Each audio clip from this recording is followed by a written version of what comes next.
광주 전남권 뉴스입니다.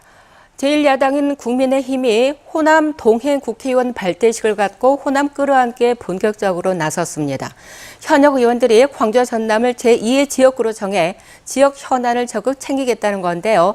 이 같은 적극적인 구애가 호남 지역 현안과 관련된 법 제정 등에 도움이 될지 주목됩니다. 유철웅 기자의 보도입니다. 제1야당이지만 광주 전남 지역에 단 한 석의 지역구도 없는 국민의힘. 하지만 김종인 비상대책위원장이 5.18 묘지를 찾아 사죄하는 등 호남에 다가서려는 적극적인 움직임을 보여왔습니다. 지난달에도 구례 수해 현장에서 자원봉사를 하는 등 호남 민심 얻기에 주력했습니다. 이번에는 국회의원 48명이 호남을 제2의 지역구로 삼겠다며 호남 동행 국회의원단을 발족시켰습니다.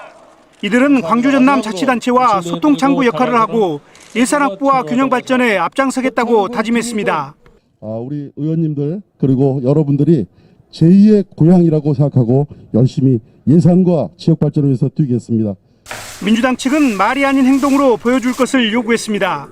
국민의힘의 호남 끼안기가 진정성을 가지려면 한정공대 특별법과 5.18 애국처벌 특별법, 여순사건 특별법 등 광주 전남의 현안과 관련된 법안 제정에 적극 협조해야 한다는 겁니다. 진정성을 가지려면 한정공대 특별법과 같은 호남 지역의 현안 문제들에 대해서 야당이 좀 더 적극적이고 정향적인 자세 전환이 필요하다고 생각합니다. 호남 동행을 선포한 국민의힘의 행보가 지역 현안 문제 해결에 청신호가 될지 광주 전남 유권자들은 주목하고 있습니다. KBS 뉴스 유철웅입니다.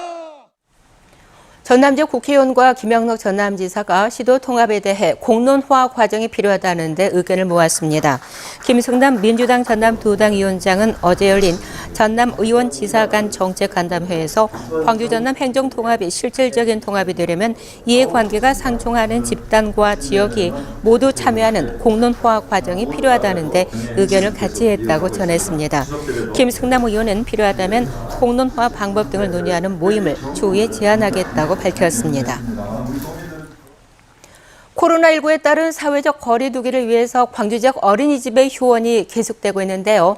긴급 보육 형태로 사실상 대부분 등원을 하고 있어 효과가 있는지는 의문입니다. 학부모와 어린이집 양측의 불만도 상당합니다. 박지성 기자입니다. 마스크를 쓴 어린이들이 선생님들과 함께 놀이터를 뛰어다닙니다. 교실에서도 만들기 놀이가 한창입니다. 휴원 상태인 이 어린이집은 전체 원아 128명 가운데 98명이 긴급 돌봄으로 맡겨졌습니다. 밖에 놀이터도 못 나가잖아요. 그렇게 되니까 되게 본인들도 되게 힘들어 하더라고요. 지루해하고 노는 것도 이제 한계가 있다 보니까. 이번 주 광주의 어린이집 긴급 돌봄 이용률은 79%로 휴원 조치가 무색할 정도입니다. 하지만 휴원 상태에서는 돌봄이 아닌 일반 교육 활동은 어려워 학부모와 어린이집 양쪽 모두 어려움을 호소하고 있습니다. 올 1, 2학기를 합쳐서 어린이집이 정상 등원한 날이 채 2달이 되지 않으면서 양육수당을 받고 가정에서 보육하겠다는 경우도 늘고 있습니다. 새로 등록해야 될 신입생들은 오지 않고 있는 기존 아이들은 뭐 이렇게 한 명씩 빠져나가고 이런 어려움이 있죠. 유치원은 지난주부터 등교를 시작했는데 어린이집만 휴원이 이어지고 있는 상황도 부담입니다. 코로나19 그 확진자 발생 추이라든지 중대본의 결정 사항들을 종합적으로 검토해서 저희도 휴원 해제 여부를 결정할 그런 계획입니다. 일상 등원이 돼버린 긴급 돌봄 상황 속에 어린이집 휴원에 대한 방역 당국의 고민도 깊어지고 있습니다. KBS 뉴스 박지성입니다. KBS가 보도한 광주 염주 실내 수영장의 코로나19 행정명령 위반에 대해 광주시가 경고 조치했습니다. 광주시는 염주 수영장 운영 과정에서 실내 체육시설 50인 이상 집합 금지를 어긴 광주도시공사에 경고 공문을 보냈다고 밝혔습니다. 이와 함께 공공체육시설 30여 곳에도 코로나19 확산을 막기 위한 방역수칙 준수를 당부하고 위반 시 고발 등 조치하겠다고 통보했습니다. 광주 도매시장의 각종 불법 거래 행위를 고발한 KBS 보도와 관련해서 광주시가 진상조사에 나섰습니다. 광주시는 어제 경제부시장 주재로 회의를 열어 KBS 보도에서 확인된 광주 도매시장의 가짜 경매와 서울 가락시장 농산물을 불법으로 떼와서 판매하는 원정 매수 거래 행위 등에 대해 전수조사하기로 했습니다.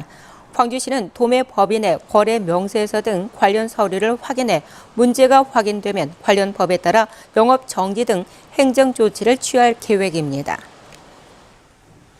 프로축구 광주FC가 창단 처음으로 상위 6개 팀이 겨루는 파이널 A에 진출했습니다. 그런데 광주FC 전용 구장과 연습장은 프로구단 것이라고 말하기가 민망할 정도입니다.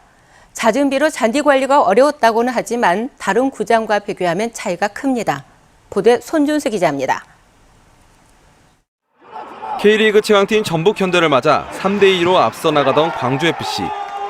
후반 18분, 긴 패스로 날아온 공이 불규칙하게 튀어오르고 이 공을 받은 전북의 공격수 구스타보가 터닝슛으로 마무리하고 경기는 그대로 무승부로 끝났습니다. 사흘 만에 다시 경기가 열린 광주 축구 전용구장. 경기장 곳곳이 잔디가 파인 채 맨바닥을 드러내 프로축구장인지 의심스러울 정도입니다. 상대팀 감독들은 경기력은 물론 선수들의 부상으로 이어지지 않을까 걱정입니다. 썩 좋은 건 아닌데 저희도 그렇지만 광주도 선수들도 힘들어할 부분인 것 같아요. 광주 FC의 연습구장도 곰팡이가 핀 벽처럼 잔디 곳곳이 상했습니다.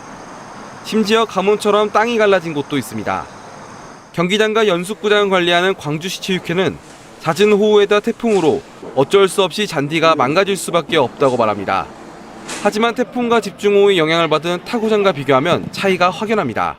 세면 몇 개 없다 보니까 잔디의 이용률이 높아지고 또 잔디 관리는 해야 되고 그러다 보니까 좀 그 잔디 상태가 좀 스트레스를 많이 받은 것 같습니다. 광주 축구 전용구장 잔디 상태와 관련해 축구계 안팎에서 비난이 쏟아지자 프로축구연맹은 광주FC 측에 개선 방안을 제출하라고 요청했습니다. KBS 뉴스 손주수입니다.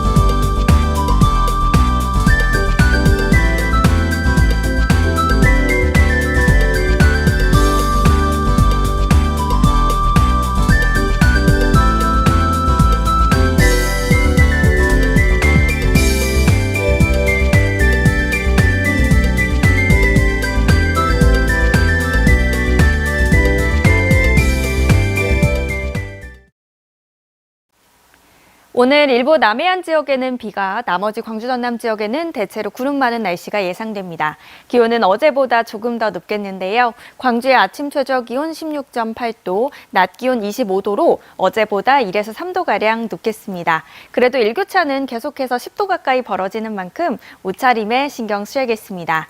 전남 남해안 지역은 제주도 남쪽 해상을 지나는 기압골의 영향을 받아 일부 지역에서는 비가 내리고 있는데요. 오전까지 이어지겠고요. 이후로도 산발적으로 빗방울이 떨어지는 곳들이 있겠습니다. 일부 도서 지역은 바람이 계속해서 강하게 불고 있는 만큼 안전사고에 유의하셔야겠습니다. 다음은 자세한 지역별 날씨입니다. 오늘 낮 최고 기온 화순 26도, 담양 27도까지 오르겠습니다. 여수와 고흥 24도, 보성 25도가 예상되고요.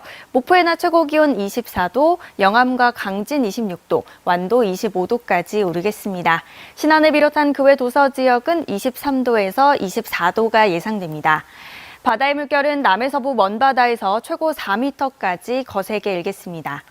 내일부터는 다시 파란 가을 하늘이 드러나겠고요. 주말 동안에도 대체로 맑은 날씨가 예상됩니다. 기상정보 전해드렸습니다. 8년 만에 직선제로 이뤄진 차기 전남대 총장 후보 선거에서 정성택 의대 교수가 1순위로 결정됐습니다. 전남대는 어제 진행된 제21대 총장 후보자 선거에서 결선 투표 끝에 정성택 의대 교수가 1순위, 김영만 공대 교수가 2순위 후보에 올랐다고 밝혔습니다. 1, 2순위 후보자는 교육부에 복수 추천되고 특별한 문제가 없으면 1순위 후보자가 총장에 임명됩니다. 환절기 식중독 발생 위험성이 높아지고 있습니다. 광주시 보건환경연구원은 지역의 평의원과 공동조사를 진행한 결과 이달 들어 세균성 설사질환 바이러스 감염률이 51.7%까지 급증했다고 밝혔습니다. 보건환경연구원은 상온에 보관한 음식을 섭취한 뒤 식중독에 걸릴 가능성이 높다며 추석 연휴 기간 손 씻기 등 개인 위생 수칙을 준수하고 음식물 보관에도 주의를 기울여 줄 것을 당부했습니다. 고흥의 한 마을에서 성폭행 전과자가 이장으로 임명된 사실이 뒤늦게 알려져 논란이 일고 있습니다. 고흥군의 한 면사무소는 지난 2015년 성폭행 혐의로 4년 동안 복역하고 출소한 A씨를 올해 초 이장으로 임명했습니다. 해당 면사무소는 주민들의 회의를 거쳐 A씨를 이장으로 선출했고 신원 조회 과정에서 이 사실을 확인했지만 고흥군 이장 임명에 관한 규칙에 따라 결격 사유에는 해당하지 않는 것으로 판단했다고 밝혔습니다. 광주군 공항을 고흥에 이전하는 것에 반대하는 고흥 범군민대책위원회가 꾸려질 것으로 보입니다. 송기근 고흥 군수는 어제 고흥군청에서 기자간담회를 열어 고흥군과 읍면 대표 등으로 구성된 대책위를 꾸려 국방부가 광주 군 공항 이전 후보지에 고흥군을 검토하고 있는 것에 대해 대응할 계획이라고 밝혔습니다. 여수 국가산단의 대기 오염을 관리할 섬진강 유역환경청 신설을 요구하는 건의안이 채택됐습니다. 여수시의회는 어제 임시회에서 김영규 의원이 발의한 여수산단 대기 오염 물질 관리 강화를 위한 섬진강 유역환경청 신설 촉구 건의안을 가결해 이를 국회와 청와대 각 정당에 보냈습니다. 광주시가 고령층 무료 인터넷 이용을 위한 경로당 공공 와이파이 설치를 적극 검토하기로 했습니다. 이용섭 시장은 어제 동구 산수동에서 열린 현장 경청의 날 행사에 참석한 자리에서 고령 인구의 스마트폰 이용이 늘고 있지만 통신비 부담이 크다는 지적에 대해 관내 1,335개 경로당에 공공 와이파이를 설치하겠다는 뜻을 밝혔습니다. 광주시는 자치구와 협의를 거쳐 구체적인 사업 계획을 세울 예정입니다. 목요일 아침에 함께한 KBS 뉴스를 마칩니다. 감사합니다.